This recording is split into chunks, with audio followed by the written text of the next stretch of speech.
I can fathom what attracted her to such a modest man. Being married to someone with limited means must be challenging, said a Harvard graduate classmate, looking down on me and scoffing at our reunion.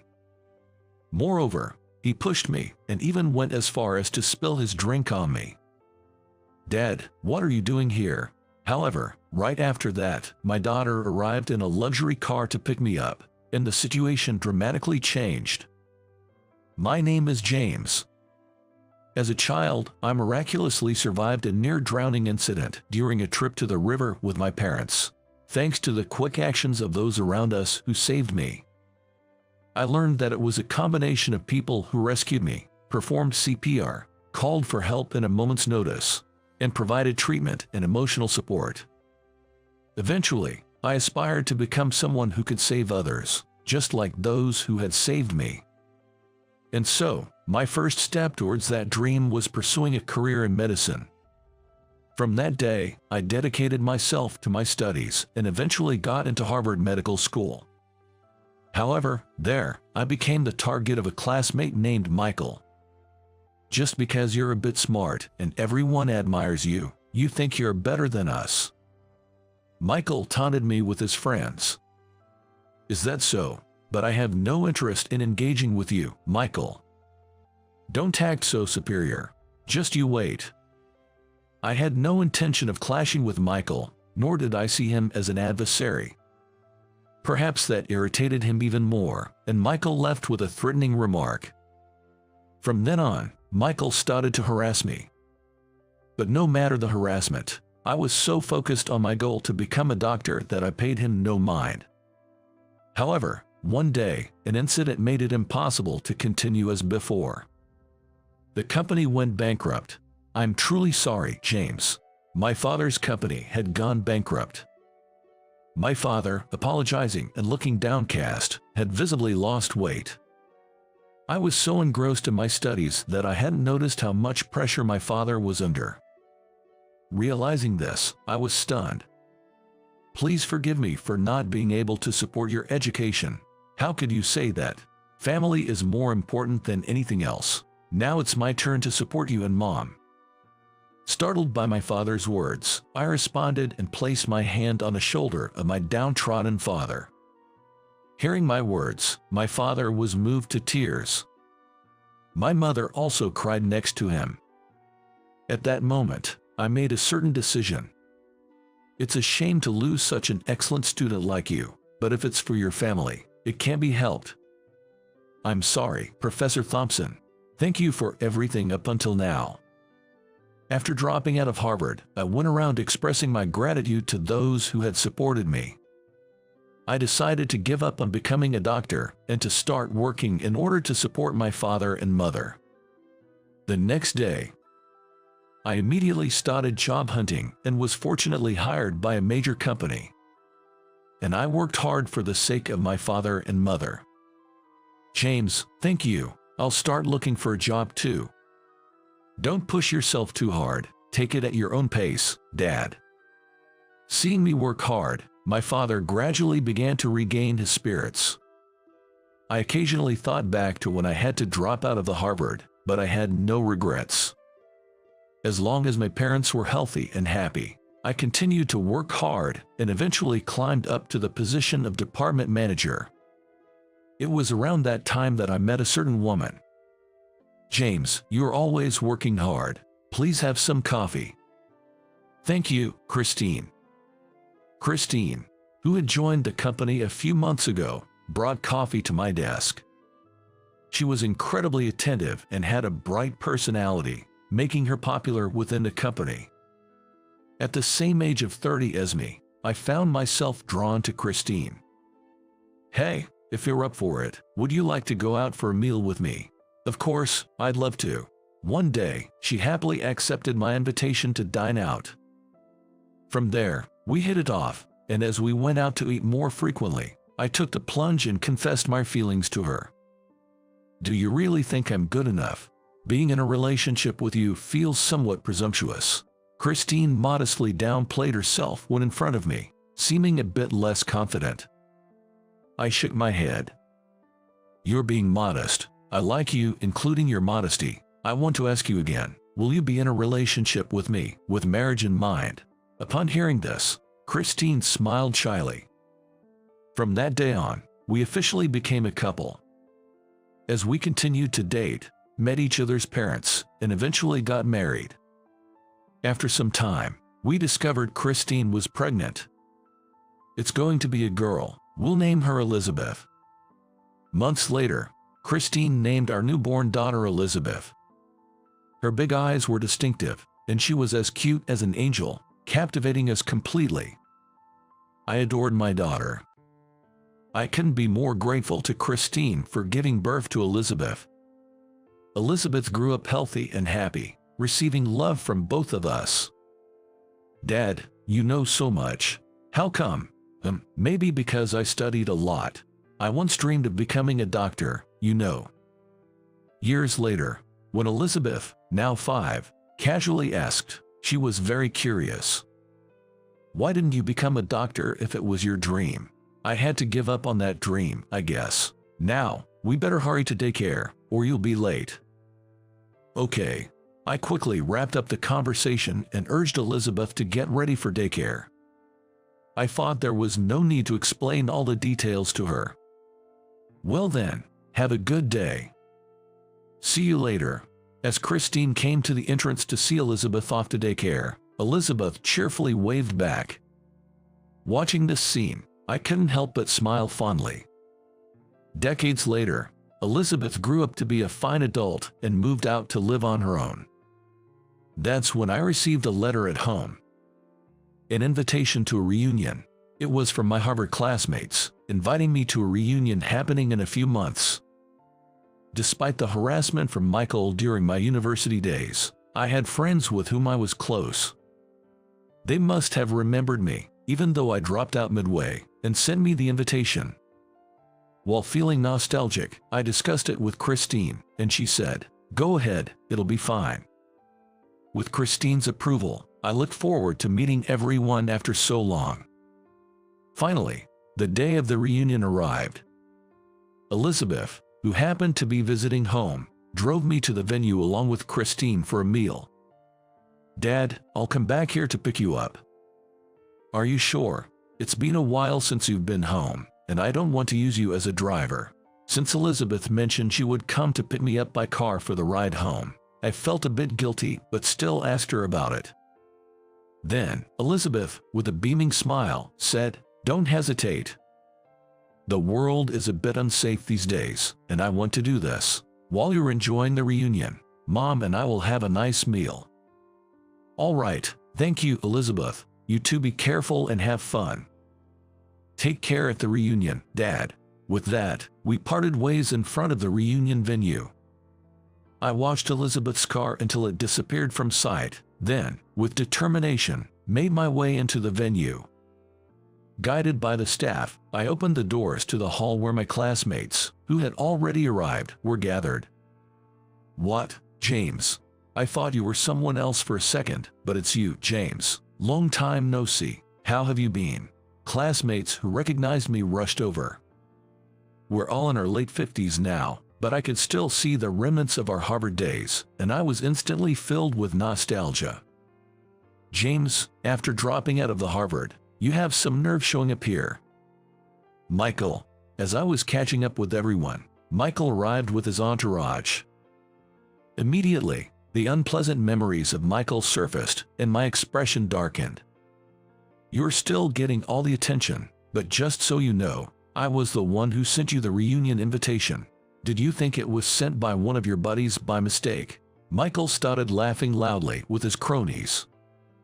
Shocked by this revelation, I was at a loss for words. Seeing my reaction, Michael laughed again, enjoying himself. "Idiot, living in a fantasy world.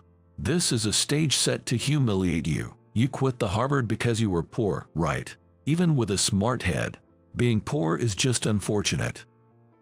This guy, he seems to have a wife. I heard it when he was talking with his friends earlier. Seems like someone inside knows her, and they said she's quite beautiful." One of Michael's cronies, who had been eavesdropping on our conversation, whispered to him.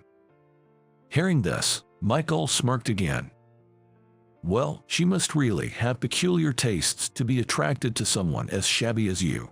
Being the wife of a poor man must be so pitiful." Michael scoffed. My anger began to boil, not just for me but for dragging my wife into this. "What have I ever done to you? Huh?"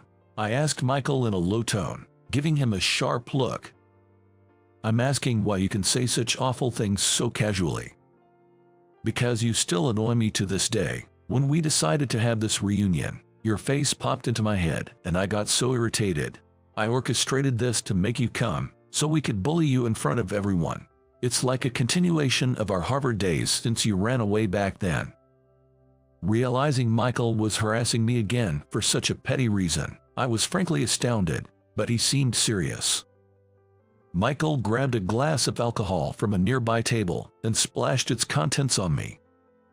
"Poor people look just right, getting drenched in booze," he said, laughing heartily before grabbing me by the collar and dragging me outside. "Now that everyone's seen you're poor, I have no use for you. Don't ever show your face around me again." Michael threw me to the ground and, laughing, turned to go back inside. Just then, a car appeared and stopped in front of us. Initially blinded by the headlights, I couldn't see clearly, but it was a familiar luxury car. "Dad, what are you doing here?" Hearing a familiar voice, I was taken aback. Indeed, it was Elizabeth who had stepped out of the luxury car. "Elizabeth, why are you here? I said I'd come to pick you up, didn't you remember?" Now that she mentioned it, it was the time Elizabeth said she would come. Thinking I had forgotten, Elizabeth puffed up her cheeks, seemingly annoyed. "Sorry, I got caught up talking with friends and lost track of time." "Really now? And you're on the ground, and wet. Are you okay? This smell. Did you get alcohol poured on you?" "It's fine, not something to worry about." Noticing I was drenched in alcohol, Elizabeth was shocked but reached out her hand to help me up. Then, handing me a handkerchief, I thought to myself how considerate my daughter was. "Are these people your friends, Dad?" As I wiped the alcohol from my hair and suit with Elizabeth's handkerchief, she noticed Michael and his group and asked me. At that moment, Michael's demeanor changed upon seeing Elizabeth's face. "You are?"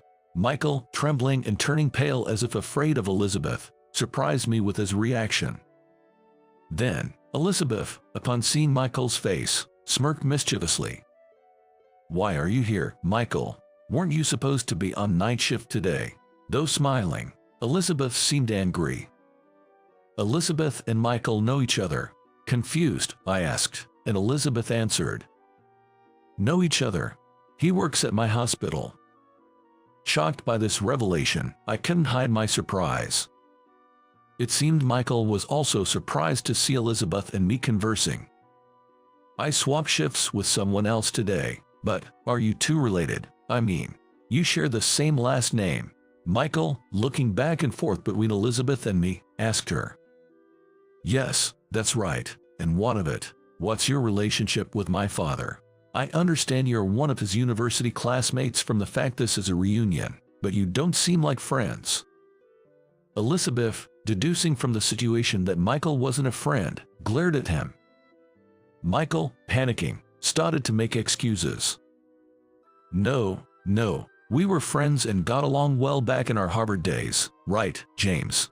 Saying this, Michael forced a smile and put his arm around my shoulder. Repulsed by Michael's overly dramatic act, I thought he could almost be an actor, but determined not to play into his hands, I shook off his arm. "Stop it. We never had any good memories together, did we? That's what my dad says." After shaking off Michael's arm, I moved next to Elizabeth and glared at him. Under Elizabeth's stern questioning, Michael became even more flustered. Maybe I was the only one who thought we were close. "What are you talking about, Michael? Don't be scared of this woman. Just because they're family doesn't mean they're not poor. Besides, you just got done putting James down, and now what?" One of Michael's cronies, not understanding the situation, blurted out this bombshell, causing Michael to scold him. Then, Elizabeth burst into laughter. "Us, poor. Don't make me laugh. Then how did I get something like this? Elizabeth gestured towards the luxury car she had arrived in. A bright red Ferrari. The cronies, who hadn't paid attention to the Ferrari before, were taken aback by Elizabeth's remark. This is my Ferrari, bought with my own money. Who dared to call my father poor? Elizabeth smiled again, but her words made Michael and his cronies turn pale with fear. Then, one crony pointed at Michael. You bastard, you sold me out. It's the bed you made. I can't stand talking to someone who grovels to a woman. Let's go. The cronies left Michael behind, saying this. Angered, Michael yelled after them. She's not just any woman. She's the head of the hospital I work at, damn it. Well, thank you for the introduction, Michael. Your friends seem to have deserted you though. Elizabeth said this, mocking Michael, who had been abandoned by his cronies. In a fit of anger, Michael inadvertently revealed Elizabeth's true identity, but it seemed his confession did not reach his cronies. Now, it seems I'll need to have a lengthy discussion with you about the harassment you've subjected my father to. Depending on what you say, I might just have to fire you. Please, director, anything but that. I was surprised at Michael's promptness to apologize when Elizabeth threatened him with dismissal. At that moment, I felt the true extent of Elizabeth's influence as the hospital director. The one you should be apologizing to is my father, not me. Are you senile? James, I truly am sorry. Please forgive me. If I get fired, my parents will scold me. Michael, scolded by Elizabeth and begging me for forgiveness, was so self-centered that Elizabeth and I were beyond words, just astonished. Look, Michael is truly apologizing. That's disgraceful. Weren't you spouting insults at James just a while ago? Are you incapable of standing up to that woman? As this commotion unfolded, a crowd of other classmates from the venue came out to the entrance, drawn by the noise. It seemed the cronies who returned inside had spread the word about Michael. Michael had mistakenly thought I was poor and planned this reunion to make an example of me in front of our classmates. However, his plan backfired spectacularly, and he ended up publicly apologizing to Elizabeth and me, crying in front of everyone. The next day, when Elizabeth spoke with Michael, he began to talk as if he had resigned himself to his fate. He confessed to having bullied me during our Harvard days. Furthermore, despite being scheduled for a night shift on the day of the reunion, he had pushed his work onto another doctor to attend the event. This was something heard from the doctor he had burdened. He thought you were poor because you dropped out of the Harvard halfway through and just assumed it was due to financial reasons. Well, I can see why he might think that. That's why you're underestimated, Elizabeth scolded, leading me to reflect. Perhaps I hadn't talked back to Michael enough, which might have contributed to this situation. If my actions led to this situation, then I too am at fault. But Elizabeth didn't forgive Michael for his harassment towards me and decided to fire him. Michael, having been fired, seemed dejected, and I could almost picture his downtrodden appearance. Elizabeth is a Harvard graduate, running her own hospital and a published doctor. Because Elizabeth is a renowned doctor in the medical community, Michael, having made an enemy out of her and becoming the subject of rumors, was ostracized from the medical field. Now shunned by his parents, he's been leading a life filled with part-time jobs. If it weren't for your help, I would still be belittled by Michael. Thank you, Elizabeth. When I expressed my gratitude, Elizabeth oddly responded with a thanks as well. Curious, I asked why, and she shared something unexpected. Mom told me, you dropped out of the Harvard for the family. If I were in your shoes, I'm not sure I could have made that choice immediately. Listening to Elizabeth, I thought about how talkative Christine was, but appreciated her words. My decision back then was influenced by my experience with the drowning accident. My life, which could have been lost, was saved. So, extending a helping hand to my family, who saved me, seemed only natural. Because of that choice, I found a different path, met my wife, and was blessed with Elizabeth. I had no regrets. Sharing this with Elizabeth, she said she was proud to have me as her father. You're knowledgeable and worked hard for the family, allowing me to graduate from the Harvard. Being able to help you was also thanks to the support from you and Mom. Have more pride in yourself, Elizabeth said. I already did. Elizabeth, who had grown up so admirably, was my pride. Years later, inspired by Elizabeth, I resigned from the major company I had long worked for and decided to retake the Harvard entrance exam.